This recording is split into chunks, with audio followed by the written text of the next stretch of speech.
Halo, pada video kali ini kita akan mengenal agresi dari berbagai perspektif yang mencakup definisi dan bentuk-bentuknya.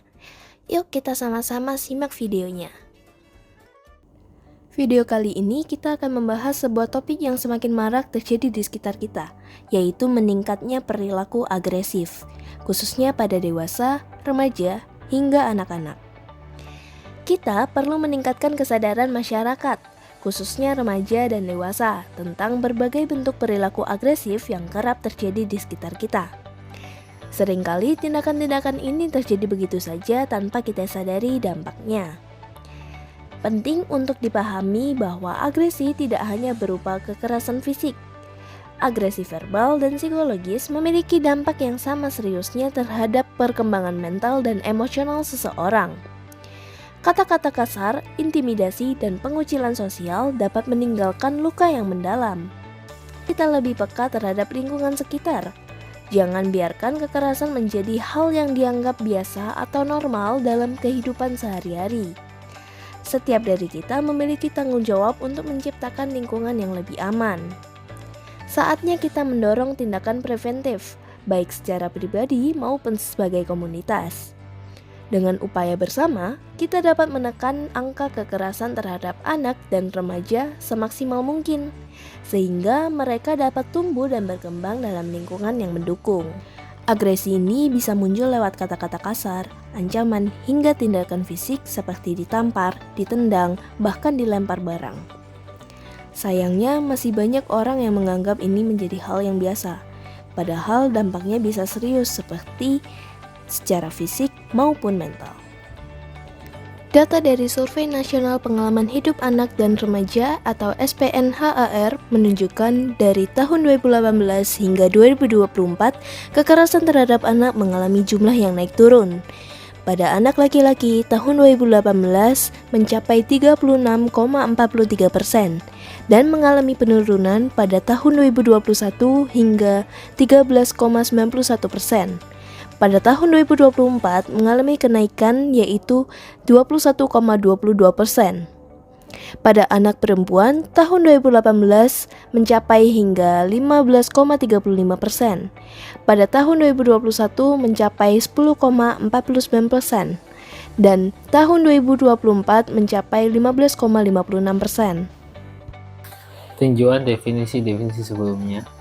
Berbagai definisi perilaku agresif dijelaskan oleh sejumlah ahli.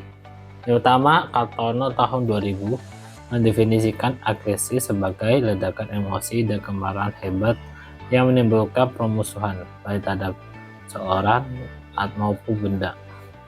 Lalu ada Teriko Ervan tahun 2000 menyatakan bahwa agresif bisa muncul berbagai bentuk perlindungan terhadap ancaman yang dirasakan. Ada Alderson dan Busman menggambarkan agresi sebagai perilaku yang dilakukan dengan niat menyakiti orang lain. Lalu ada Talerico mengaitkan agresif pada populasi lanjut usia dengan permasalahan kepribadian atau kemajuan penyakit yang menyebabkan mispersepsi terhadap tindakan orang lain. Lalu ada Abidillah menjelaskan bahwa perilaku agresif berupa tindakan fisik atau psikologi yang sengaja dilakukan untuk menyakiti orang lain. Sipoli juga menyatakan bahwa agresif adalah manifestasi dari perilaku yang bertujuan menyebabkan rasa sakit atau kerusakan pada orang lain. Salomon mengartikan agresif sebagai luapan emosi akibat kegagalan yang diekspresikan melalui kata-kata atau tindakan.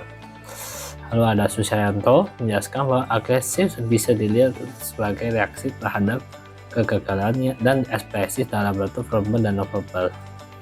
Penelitian lebih lanjut juga dari Kacia Sancho menunjukkan bahwa kemampuan mengolah emosi dapat mengurangi agresif baik secara fisik maupun verbal. Lalu ada analisis sintesis yang disebutkan dari hasil dari teori-teori dari peneliti, agresi bisa dipahami terhadap reaksi terhadap kegagalan atau tekanan yang bisa muncul dalam bentuk kata-kata atau fisik. Dulu orang sering menganggap agresif hanya sebagai ledakan emosi yang terjadi pada individu, tapi sekarang lebih mengarah pada verbal dan non-verbal. Selain itu, agresi bukan hanya tindakan fisik, tapi juga terlihat lewat perkataan ancaman atau menyakiti orang lain. Dari peneliti sebelumnya, bahwa kemampuan mengelola emosi yang baik dapat mengurangi seorang dalam berperilaku agresif. Sebagai contoh kasusnya, pada berita oleh Kompas.com dijelaskan bahwa Joto berusia 45 tahun membunuh Syahid berusia 60 tahun sebagai aksi balas dendam atas kematian ayahnya yang bernama Nasari. Nasari dibunuh oleh Syahid 8 tahun yang lalu. Syahid sendiri adalah seorang residivis pembunuhan yang baru saja bebas dari penjara setelah menjalani hukuman 10 tahun. Tindakan Joto ini merupakan bentuk agresivitas yang menurut Kartono tahun 2000 adalah ledakan emosi dan kemarahan yang hebat yang menyebabkan perbuatan-perbuatan yang bermusuhan terhadap orang lain atau benda. Berdasarkan beberapa definisi yang telah dipaparkan, maka dapat dihasilkan definisi akhir, yaitu agresi adalah setiap perilaku yang dilakukan dengan intensi menyebabkan kerugian pada pihak lain, meliputi ekspresi verbal seperti kata-kata kasar atau ancaman, dan tindakan nonverbal seperti perilaku fisik yang merusak, sebagai luapan emosi atau reaksi terhadap kegagalan individu. Berdasarkan beberapa hal yang telah dipaparkan, maka dapat diterima kesimpulannya, yaitu perilaku agresi, baik yang muncul dalam bentuk kata-kata kasar maupun tindakan fisik, penting untuk dipahami. Definisi agresi terus berkembang dan kini mencakup berbagai bentuk yang terkait dengan kondisi psikologis, tekanan sosial, dan faktor budaya. Pemahaman tentang agresi sangat penting agar kita bisa mengelola dampaknya di kehidupan sehari-hari. Meski banyak penelitian tentang agresi, definisinya masih terbuka untuk dikaji lebih lanjut.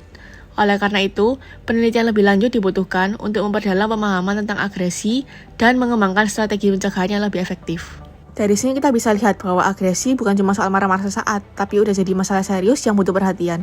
Yuk mulai peka dan peduli, karena memahami agresi bisa bantu cegah kekerasan dan menciptakan lingkungan yang lebih aman buat semua orang.